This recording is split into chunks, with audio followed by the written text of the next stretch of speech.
कल्पना कीजिए कि आपको आपातकालीन उपचार की आवश्यकता है और आपको एम्बुलेंस में ले जाया जा रहा है। जब आप अंततः जागते हैं तो पाते हैं कि आपको एक सुनसान क्षेत्र में ले जाया गया है और आप अपने जीवन के लिए भयभीत हो जाते हैं। आपको जल्द ही पता चलता है कि आपका अपहरण कर लिया गया है और आपकी इच्छा के विरुद्ध आपके सभी अंगों को निकालने के लिए सर्जरी की जाने वाली है। आपको कैसा महसूस होगा?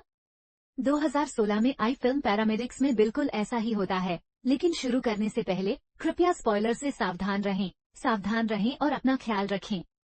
फिल्म की शुरुआत दो भाइयों कोरी और जेफरी से होती है जो पैरामेडिक्स हैं और एम्बुलेंस में इंतजार कर रहे हैं। फिर हम एक युवा जोड़े को अच्छा समय बिताते हुए देखते हैं जब लड़की गलती से चाकू से अपना हाथ काट लेती है। वो क्रोधित हो जाती है और अपने प्रेमी को दोषी ठहराती है तथा मदद के लिए 911 डायल करती है। कोरी और जेफरी को फोन आता है और वे सीधे घर की ओर चल पड़ते हैं। लड़की को एम्बुलेंस में ले जाया जाता है लेकिन उसके प्रेमी को वहीं रहने को कहा जाता है। भाई उससे कुछ सामान्य स्वास्थ्य संबंधी प्रश्न पूछते हैं और फिर जेफरी उसे बेहोश कर देता है जिससे लड़की बेहोशी की हालत में चली जाती है। अगले दृश्य में हम कोरी और जेफरी को लड़की को एक अज्ञात स्थान पर ले जाते हुए देखते हैं। गाड़ी चलाते समय लड़की को होश आ जाता है और वो भाइयों को अपने शरीर का विच्छेदन करते हुए देखकर डर के मारे चीख पड़ती है। कोरी और जेफरी चौंक गए क्योंकि उन्होंने यह उम्मीद नहीं की थी कि एनेस्थीसिया का असर इतनी जल्दी खत्म हो जाएगा। कोरी ने लड़की को चिल्लाने से रोकने के लिए उसकी जीभ काटने का फैसला किया। तब ये पता चलता है कि दोनों भाई पैसे के बदले मानव अंग निकालकर बेचते हैं। इसके बाद जेफरी लड़की का फोन लेकर उसके सोशल मीडिया पर एक संदेश पोस्ट करता है ताकि सभी को लगे कि वो ठीक है। उन्होंने बताया कि लड़की एक नया जीवन चाहती है और दूसरे देश जा रही है। ये भाई लंबे समय से काले बाजार में अंगों का खनन और व्यापार कर रहे थे और इससे उन्होंने काफी पैसा कमाया। अगले दृश्य में सिंडी नाम की एक लड़की और उसकी दो सहेलियां जंगल में पैदल यात्रा करती हुई दिखाई देती हैं।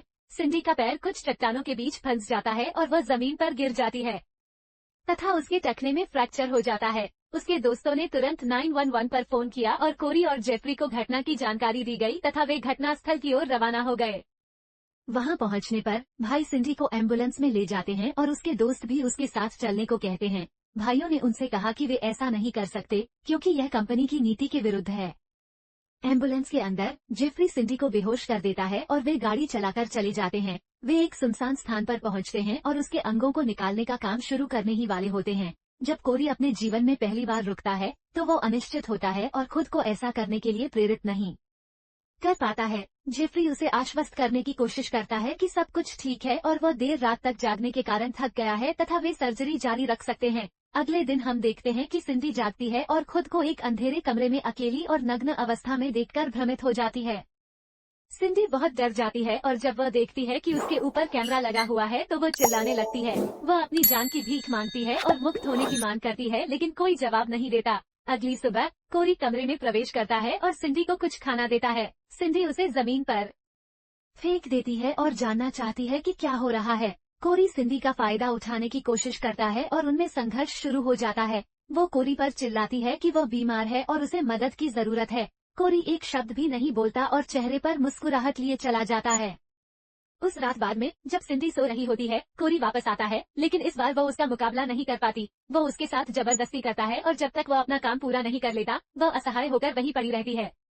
अगली सुबह सिंडी अभी भी सो रही थी जब जेफरी कुछ खाना लेकर कमरे में प्रवेश करता है। वो उसके घावों को साफ करता है और उसे नहलाता है। सिंडी अचानक जाग जाती है और गलती से जेफरी के चेहरे पर घुटना मार देती है। वह उसे बताता है कि वह कुछ भी करने की योजना नहीं बना रहा था और वह सिर्फ मदद करने की कोशिश कर रहा था लेकिन सिंडी उस पर विश्वास नहीं करती है। वो उससे दूर रहने के लिए चिल्लाती है। जेफरी घबराकर कमरे से बाहर चला जाता है और सिंडी फर्श पर पड़े भोजन की ओर दौड़ती हुई दिखाई देती है और जल्दी से खाना खा लेती है। उस दिन बाद में कोरी कमरे में वापस आता है और सिंडी से पूछता है कि क्या वह उसके टूटे हुए टखने की जांच कर सकता है। वो मना कर देती है लेकिन वो उससे कहता है कि उसे ये सुनिश्चित करना है कि वह संक्रमित तो नहीं है। वह उसे समझाता है कि उसके भाई जेफरी ने उसे जांच करने के लिए कहा था और उसका पैर बाहर खींच लेता है। सिंडी अंततः हार मान लेती है और जब कोरी उसके पैर की जांच कर रहा होता है तो वह उससे कहता है कि वह उसे भागने की अनुमति नहीं दे सकता और वह उसके पैर को मरोड़ देता है जिससे वह पीड़ा से चिल्लाने लगती है। इसके बाद वह सिंडी को कुछ दर्द निवारक दवाइयां देता है इस शर्त पर कि वह उसकी हर बात मानेगी। सिंडी बहुत पीड़ा में है और उसके पास सहमत होने के अलावा कोई विकल्प नहीं है। कोरी उसे दवा देता है और उसे पता नहीं होता कि यह एक शामक दवा है। वह तुरंत बेहोश हो जाती है। अगले दृश्य में सिंडी जाग जाती है और उसे ये देखकर आश्चर्य होता है कि कोरी उसके ऊपर लेटी हुई है। जेफरी कैमरे के माध्यम से अपने भाई को उसके साथ मारपीट करते हुए देखता है और उसके व्यवहार से घृणा करता है। हम देखते हैं कि सिंडी कोरी के साथ खेलती है और उसे फिर से चोट पहुंचाने से रोकने के लिए वो सब कुछ करती है जो वो कहता है। उस शाम हम जेफरी को अपनी एक पुरानी तस्वीर देखते हुए देखते हैं। चित्र में कोरी और एक अन्य महिला है जो सिंडी जैसी दिखती है।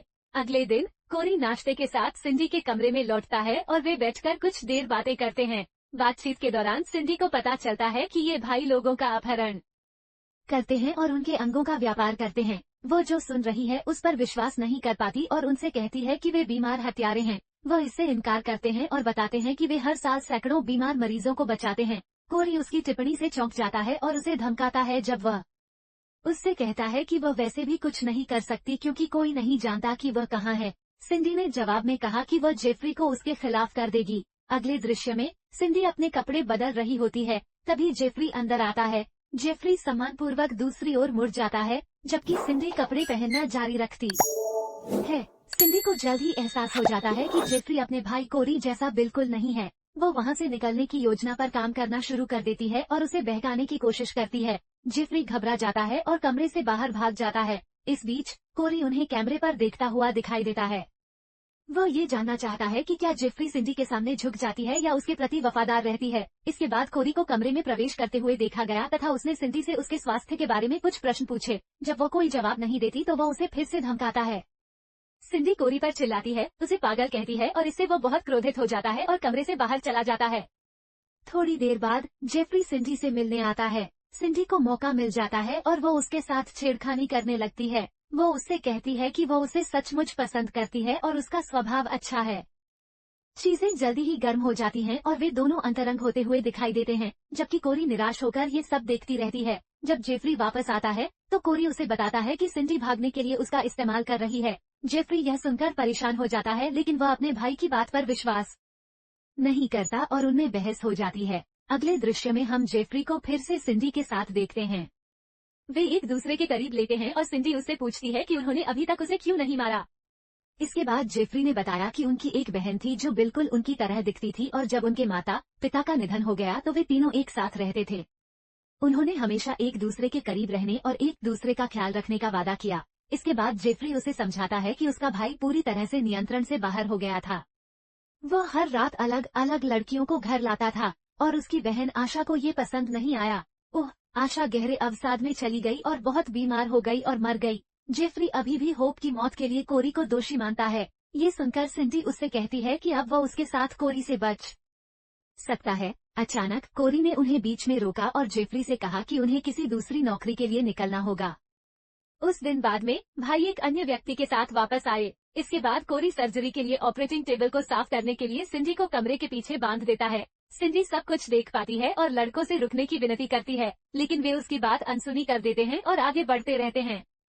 लड़के उसे खोलने से पहले उसके होश में आने का इंतजार करते हैं। लड़का दर्द से चिल्ला रहा है जबकि सिंडी भयभीत होकर देख रही है। जब उनका काम खत्म हो जाता है तो कोरी सिंडी के पास जाता है और उससे कहता है कि अगर वह गेम खेलना बंद नहीं करेगी तो उसे हर सर्जरी देखने के लिए मजबूर होना पड़ेगा।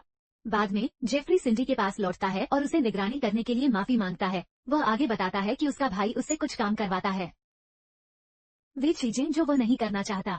सिंडी उससे विनती करती है और कहती है कि यह उसके लिए चीजों को सही करने का मौका है। किसी तरह वह जेफरी को अपने साथ भाग जाने के लिए राजी कर लेती है। वे अपनी योजना पर विस्तार से चर्चा शुरू करते हैं।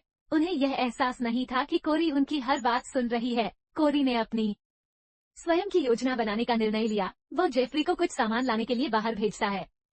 फिर हम देखते हैं कि कोरी गैस मास्क लगाकर सिंडी से मिलने जा रहा है। फिर वो उसे बताता है कि उसने ही अपनी बहन को डराने के लिए उसे जहर देकर मार डाला था। इसके बाद वह मास्क लगाता है और कमरे में गैस छोड़ता है जिससे वह बेहोश हो जाती है। जब वह बेहोश होती है तो हम देखते हैं कि परपीड़क कोरी सिंडी के होठों और निजी अंगों को एक साथ सिल रहा है। अचानक जेफरी वापस लौटता है और जो कुछ देखता है उससे बहुत क्रोधित होता है। कोरी उसे बताने की कोशिश करता है कि सिंडी उसके साथ खेल रही है और वो उसे पसंद नहीं करती है। जेफरी उस पर क्रोधित हो जाता है और उसे जमीन पर धकेलकर हमला कर देता है। इसके बाद वो कोरी पर हमला करता है और उसे बेहोश कर देता है। जबकि जेफरी अपने भाई को घूरता रहता है, सिंडी को होश आ जाता है और वह अपना अवसर देखती है। वो जल्दी से उठती है और जेफरी के सिर पर गैस सिलेंडर से हमला कर देती है और अंततः भागने में सफल हो जाती है। जब भाई जागते हैं तो पाते हैं कि सिंडी भाग गई है और जेफरी का दिल टूट गया है। उसे एहसास होता है कि उसका भाई सही था और वो सिर्फ उसके साथ खेल रही थी। फिल्म में 1 साल बाद दोनों भाइयों को एक एम्बुलेंस में दिखाया गया है, जब उन्हें एक महिला का आपातकालीन कॉल आता है जिसमें वे तत्काल मदद की मांग कर रही होती हैं। जब वे उस स्थान पर पहुंचते हैं तो महिलाओं के एक समूह द्वारा उन पर घात लगाकर हमला कर दिया जाता है। वे दोनों टेजर से घायल हो जाते हैं और जमीन पर गिर जाते हैं। इसके बाद भाइयों को ठीक उसी स्थान पर ले जाया जाता है जहां वे कई अंग निष्कर्षण कार्य करते हैं। कोरी को ऑपरेशन टेबल पर कसकर बांध दिया गया है और जेफरी को कमरे के पीछे बांध दिया गया है। भाइयों को एहसास होता है कि स्थिति कितनी गंभीर है और कोरी सिंडी से अपने भाई को छोड़ देने की विनती करता है तथा कहता है कि इसके लिए केवल वही जिम्मेदार है। सिंडी उसे आश्वासन देती है कि जेफरी को कोई नुकसान नहीं पहुंचाया जाएगा, हालांकि उन्हें ये देखना होगा कि उनके अंग कब निकाले जाते हैं। अंतिम दृश्य में सिंडी को बाहर जाते हुए दिखाया गया है, जहां उसका स्वागत एक व्यक्ति द्वारा किया जाता है जो एक जोड़ी किडनी और फेफड़े लेने आया है। जब वह उसे अंगों के लिए $145,000 दिखाता है तो सिंडी की आंखें चमक उठती हैं और वो उस आदमी से 45 मिनट इंतजार करने को कहती है। वो वापस अंदर जाती है और अपने दोस्तों को इसकी अनुमति देती है जो कोरी के दरवाजे खोलना शुरू कर देते हैं। इसके बाद हम कोरी के अंगों को निकालते हुए देखते हैं, जिसका अर्थ है कि सिंडी ने उन्हें पैसों के बदले बेच दिया और फिल्म यही समाप्त हो जाती है। आप लोग बहुत अच्छे हैं। अगर आप वीडियो में यहाँ तक आ गए हैं, अगर आप इस तरह की और अधिक मूवी रिकैप्स देखना चाहते हैं तो हमारे मूवी परिवार का हिस्सा बनने के लिए सदस्यता बटन दबाएं।